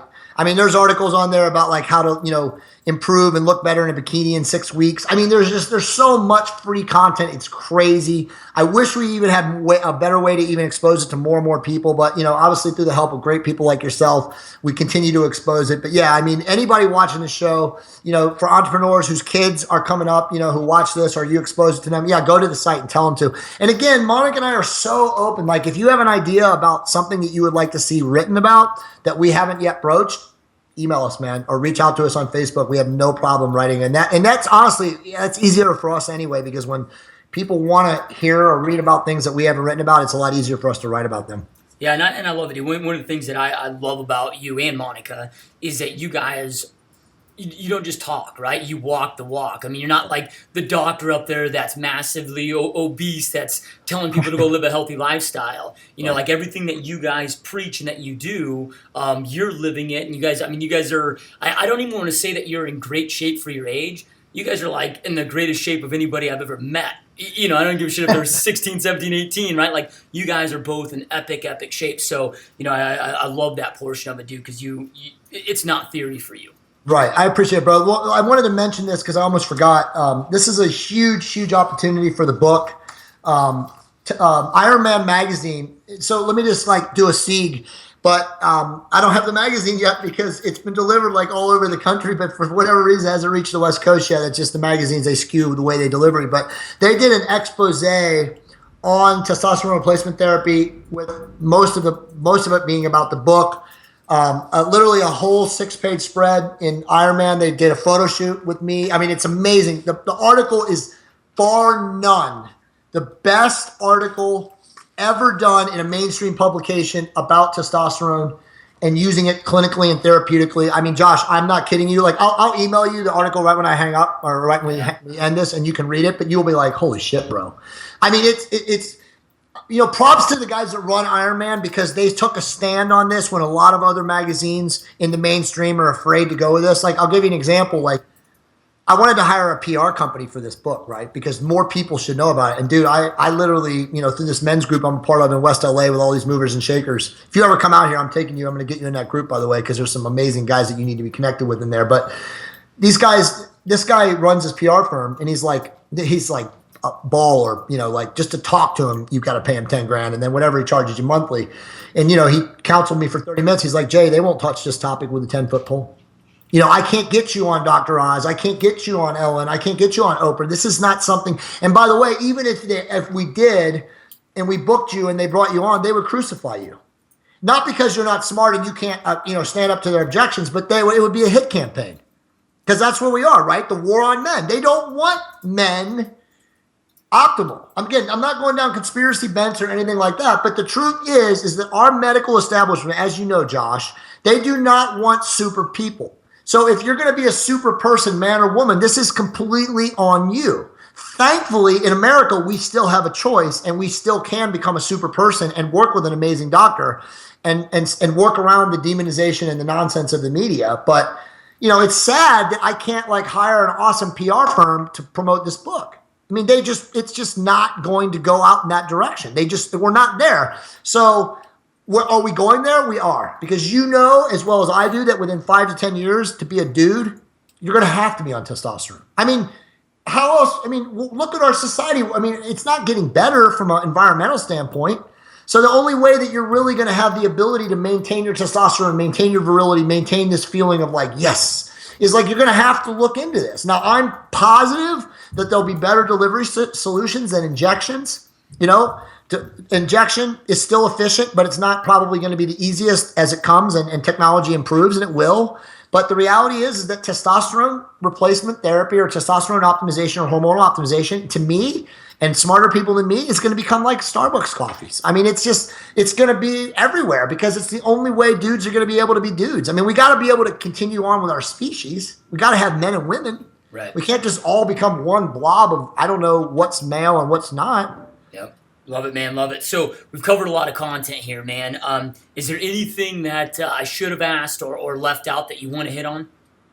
I think we got it all, man. I think that the insurance thing was an angle that, you know, a lot of guys will have questions on. You know, you already said it. If you guys are watching this and you know somebody that you think needs help and, you know, they're too afraid to ask, man, just have them email me, man. I'm happy to talk to people. If you guys can actually believe it, I will consult with you for free. Initially, you know, if you really want to work with me or something like that, we can talk about stuff like that. But I mean, honestly, I reply to everybody's emails. They're becoming overwhelming now since the book's gone out. I mean, I'm getting literally like 100 emails a day. I'm getting stuff from guys all around the world. So if I don't respond to you right away, just realize that I will. It's just getting harder and harder. I am going to have to hire a full-time assistant to start replying to my emails. Yeah, love it, man. Love it. So, yeah, man. Well, we'll, you know, you guys to our listener base, I mean, go buy the book, dude. Like, and especially I think if you have kids, Yes. You know, I mean, if we look at childhood obesity, you know, and on the rise that it's in, and it seems like our society just keeps raising, like, okay, well, obesity now, they just keep raising what that percentage is instead of addressing the real issue. So we've got to get educated on this stuff. In your book and your blog, that's an amazing place to start. So, dude, I mean, you and Monica both, man, you guys are some of the most giving people that I've ever met, and just you guys have this massive passion for inspiring and changing lives, man. So I really commend you guys for doing that, and it's an honor to know you, honor to have you on the show, dude. Really appreciate you being here, brother.